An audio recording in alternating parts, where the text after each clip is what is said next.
దేవునికి మహిమ కలుగును. 5వ మాటలోకి వద్దాం. 5వ మాట యోహాను సువార్త 19:28 వచనము.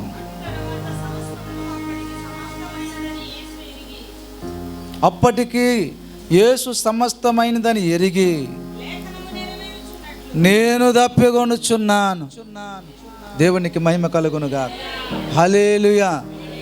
యేసయ్య శిలువలో పలికినటువంటి 5వ మాట నేను దప్పికొనుచున్నాను. ఈ 5వ మాటలో ఉన్నటువంటి గొప్ప దీవెన ఆశీర్వాదము అనుతర్పములో అక్షయత. Praise God. అనుతర్పంలో అక్షయత. అనుతర్పం అంటే దాహము కొనటము, దప్పికొనటము, కోరిక కలిగి ఉండటము. ఇప్పుడు యేసయ్య సిలువలో నేను దప్పికొనుచున్నాను, నాకు దాహం వేస్తుంది అని చెప్తున్నారు. అంటే అనుతర్పంలో ఏముందో తెలుసా? అక్షయత. అక్షయత అంటే నశింపైనటువంటి దానిని. Praise God. అక్షయత అంటే నశించకపోయినటువంటి దానిని ఇవ్వటానికి ఆయన దప్పికొనుచున్నాడు. పిల్లరా, సమరయ స్త్రీతో యేసు ప్రభువారు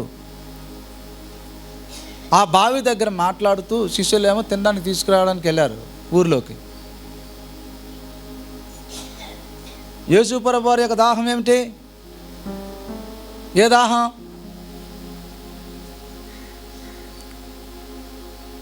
ఆయనకి భౌతికముగా ఆయన దేవుడై ఉండి మానవుడిగా ఉన్నటువంటి ఈయన ఒకటి ఆత్మ సంబంధమైనటువంటి దాహము, రెండోది భౌతికమైనటువంటి దాహము.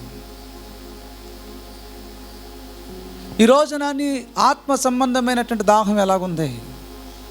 ఆయనకి ఆత్మ సంబంధమైనటువంటి ఆత్మలు నశించిపోతున్నటువంటి ఆత్మల పట్ల దాహం ఉంది. కాబట్టి అందరు తినడానికి వెళ్తే, అందరూ ఊళ్ళో కొనుక్కోవడానికి వెళ్తే, ఈయన ఎక్కడికి వెళ్ళాడు తెలుసా? సువార్త పరిచర్యకి వెళ్ళాడండి. దేవునికి మహిమ కలుగునుగా. హల్లెలూయా. ఏం వెళ్ళాడు? ఎక్కడికి వెళ్ళారు? సువార్త పరిచర్యకి వెళ్ళారు. 12 గంటలకు ఒక ఆమె వస్తారని తెలిసి ఆయనకి అక్కడికి. ఆ బావి దగ్గరికి వెళ్ళి ఆమె కంటే ముందుగా కూర్చున్నాడు. కూర్చొని ఈయనే కల్పించుకొని మాట్లాడుతున్నాడు ఆమెతో. అమ్మా, నాకు దాహంగా ఉంది, నీళ్ళమ్మంటారు. ఈ మాటలంతా అయ్యేటప్పుడు ఆ బావి దగ్గర కుండ పెట్టేసి ఊరిలోకి వెళ్ళి నేను రక్షకుని కనుగొన్నాను, మెస్సేయను కనుగొన్నాను. దేవునికి మహిమ కలుగును గాక. హల్లెలూయా. దేవునికి స్తోత్రము కలుగును గాక. ఊరంతటిని తెచ్చిందండి ఆవిడ. ఎక్కడికి? ఒక ఆత్మను రక్షిస్తే ఏం చేసింది? ఊరంతటిని చుట్టుముట్టి ప్రభువు దగ్గర తీసుకొచ్చింది ఆమె. అప్పుడు అందరూ కూడా రొట్టెలు, చేపలు, బోధకుడా తెచ్చాం, నా తండ్రి పని తుదుముట్టించటయే నాకు ఆహారం. దేవునికి మహిమ కలుగునుగాక. హల్లెలూయా. అనుతర్పములో అక్షయత.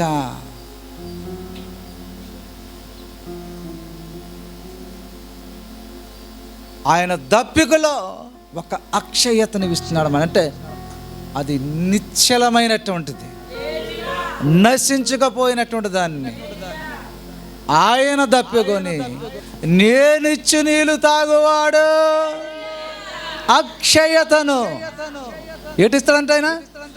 మీరు ఇచ్చినమ్మా, నువ్వు ఇచ్చినటువంటి నీళ్ళు తాగితే ఇంక మళ్ళీ దాహం వేస్తుంది. కానీ నేను ఇచ్చినటువంటి నీళ్ళు అక్షయమైనటువంటిది.